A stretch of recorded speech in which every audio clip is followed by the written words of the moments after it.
السلام علیکم خواتین و حضرات، آج ہم مرزا غالب کی جو غزل آپ کے لیے لے کر یہاں حاضر ہوئے ہیں اس کا پہلا شعر ہے: بلا سے ہیں جو یہ پیش نظر در و دیوار، نگاہ شوق کو ہیں بالوں پر در و دیوار۔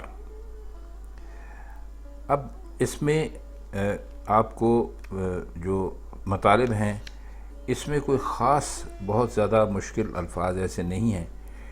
پیش نظر کا مطلب ہوتا ہے سامنے ہونا، اور نگاہ شوق کا مطلب ہوتا ہے محبت بھری نظر، اور بالوں پر جو ہیں وہ اصل میں استعمال کیے جاتے ہیں اڑنے کے لیے، پرندے کے حوالے سے، تو وہ شعراء اس کو آخر بالوں پر استعمال کرتے ہیں۔ تو جب وہاں دیوار کا تذکرہ کہیں بھی آتا ہے تو وہاں بالوں پر کا تذکرہ ضرور ہوتا ہے کہ بالوں پر پرندوں کے ہی ہوتے ہیں۔ تو وہ یہ کہتے ہیں کہ اگر یہ جو دیواریں ہیں اور دروازے ہیں یہ ہمارے لیے محبوب تک پہنچنے میں رکاوٹ بن گئے تو ہماری بلا سے، جیسے انہوں نے کہا ہے بلا سے ہیں جو یہ پیش نظر در و دیوار، تو کہتے ہیں ہمیں ان کی کیا پرواہ ہے۔ اور نگاہ شوق جو ہوتی ہے، محبت کی جو نگاہ ہوتی ہے، تو ان کے لیے تو یہ در و دیوار ایک طرح کے بالوں پر ہیں جن سے ہماری نگاہ میں پرواز کی قوت پیدا ہو گئی ہے، جو اسے اڑا کر محبوب تک پہنچا سکتی ہے اور کوئی رکاوٹ اس کا راستہ نہیں روک سکتی۔ اصل میں وہ کہنا یہ چاہ رہے ہیں کہ کسی مقصد کے لیے سچا جذبہ دل میں موجود ہو تو رکاوٹ جذبے کو تیز تر کر دیتی ہے، یعنی انسان کو جس چیز سے روکا جائے اس کے لیے وہ اور بھی زیادہ شوق میں آ جاتا ہے، اور یہ بالکل درست ہے۔ خصوصاً عشق کے معاملات میں تو یہ عام چیز ہے۔ سچے عاشق کے لیے تو آپ جتنی رکاوٹیں پیدا کریں گے اس کے عشق کی آگ اتنی ہی زیادہ بھڑکتی جائے گی۔ تو یہی حقیقت مرزا نے اس شعر میں بیان کی ہے، اور رکاوٹ کے باعث عشق کا زیادہ اور زوراور ہو جانا اور تیز تر ہو جانا، یہ انہوں نے اپنے اشعار میں کہا ہے۔ ایک ان کا شعر اور بھی ہے جو اسی سے ملتا جلتا ہے، اور اس میں کچھ یہی حقیقت بیان کی گئی ہے، شاید آپ نے سنا ہو۔ شعر ہے کہ پاتے نہیں جب راہ تو چڑھ جاتے ہیں نالے، رکتی ہے میری طبع تو ہوتی ہے رواں اور۔ شاید اس غزل کی ہم تشریح کر چکے ہیں، اگر نہیں کی تو انشاءاللہ آنے والے دنوں میں کر دیں گے۔ دراصل ہم نے یہاں پر شروع سے غزلوں کی تشریح کرنا شروع کی ہے تو ذہن سے کبھی نکل بھی جاتا ہے کہ کون سی غزل ہو چکی ہے اور کون سی رہ گئی ہے۔ اب آئیے اس کے دوسرے شعر کی طرف۔ وفور اشک نے کاشانے کا کیا یہ رنگ، کہ ہو گئے میرے دیوار و در و دیوار۔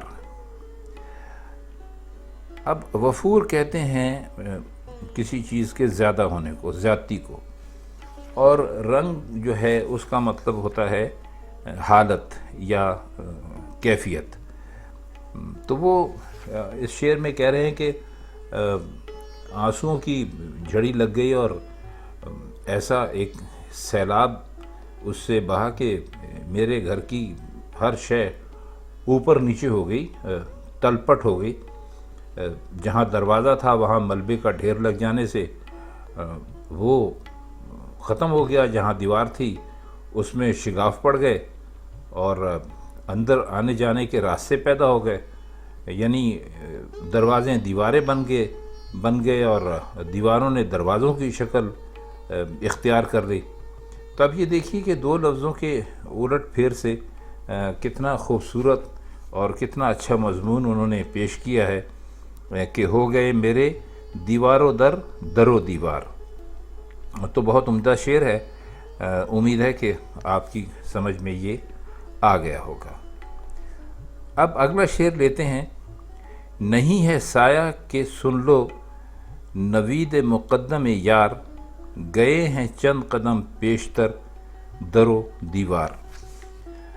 اس میں نوید جو ہے وہ کہتے ہیں خوشخبری کو، اور مقدم جو ہے یہ آمد کو کہتے ہیں، کسی کے تشریف لانے کو۔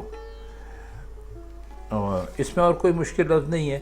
تو وہ جو کہہ رہے ہیں اس کا مطلب یہ ہے کہ میرے گھر کے در و دیوار کا جو بھی سایہ پڑ رہا ہے اسے سایہ نہیں سمجھنا چاہیے، بلکہ یہ محبوب کی تشریف آوری کی خبر پہنچی تو در و دیوار آگے بڑھ کر ان کے استقبال کے لیے چند قدم آگے بڑھ گئے ہیں۔ تو معلوم ہے کہ خاص ہستیوں کے استقبال، آپ بھی جب کسی خاص ہستی کا استقبال کرتے ہیں تو ہمیشہ چند قدم آگے بڑھ کر کیا جاتا ہے، یہ ایک ہمارے یہاں عزت دینے کا طریقہ ہے۔ چنانچہ مرزا کے در و دیوار بھی سائے کی شکل میں آگے بڑھ گئے۔ تو وہ یہ کہہ رہے ہیں کہ یہ کچھ ایسا نہیں ہے کہ کسی اور وجہ سے آگے بڑھے ہیں۔ ہم نے اپنے محبوب کے آنے کی جب خبر سنی ہمارے در و دیوار نے، تو وہ ایک دم ہی یعنی آگے بڑھ کر انہوں نے محبوب کے استقبال کے لیے اپنے آپ کو بہت زیادہ بڑھا دیا۔ اب اس کا ایک شعر ہے کہ نہ پوچھ بے خودی عیش مقدم سیلاب، کہ ناچتے ہیں پڑے سر بسر در و دیوار۔ اب ہم آپ کو ابھی مقدم کا مطلب بتا چکے ہیں کہ اس کا مطلب ہوتا ہے استقبال کرنا، اور کسی کی تشریف آوری کے لیے آگے بڑھ کر اس کو ملنا۔ تو بس وہ یہ کہہ رہے ہیں کہ بس یہ سمجھ لیجئے کہ سیلاب آ رہا ہے، اور اس کے آنے کی خوشی میں در و دیوار پر جو بے خودی سی طاری ہو گئی ہے اس کے بارے میں مجھ سے نہ پوچھیے، بس یہ سمجھ لیے کہ انہوں نے ناچنا شروع کر دیا ہے۔ اب در و دیوار کے سر بسر ناچنے سے ظاہر ہے کہ سیلاب نے بنیادیں تک ہلا دیں، اور ایک چیز جو تھی وہ یعنی اس سے برباد ہو کر، اس سے ہل کر زلزلے کی صورت اختیار کر کے گرنے لگی۔ تو یعنی سیلاب گھر میں جو کیفیت پیدا کر سکتا تھا وہ اس نے پیدا کر دی، اور گھر جو ہے وہ گرنے کے قریب ہو گیا۔ تو وہ کہتے ہیں کہ یہ بے خودی جو ہے یہ ہمارے گھر کی، یہ سیلاب کی صورت میں ایسی آئی ہے کہ وہ گھر کا در و دیوار جو ہے وہ ہلنے لگے، ناچنے لگے، مطلب وہ کسی بھی وقت گر جائیں گے۔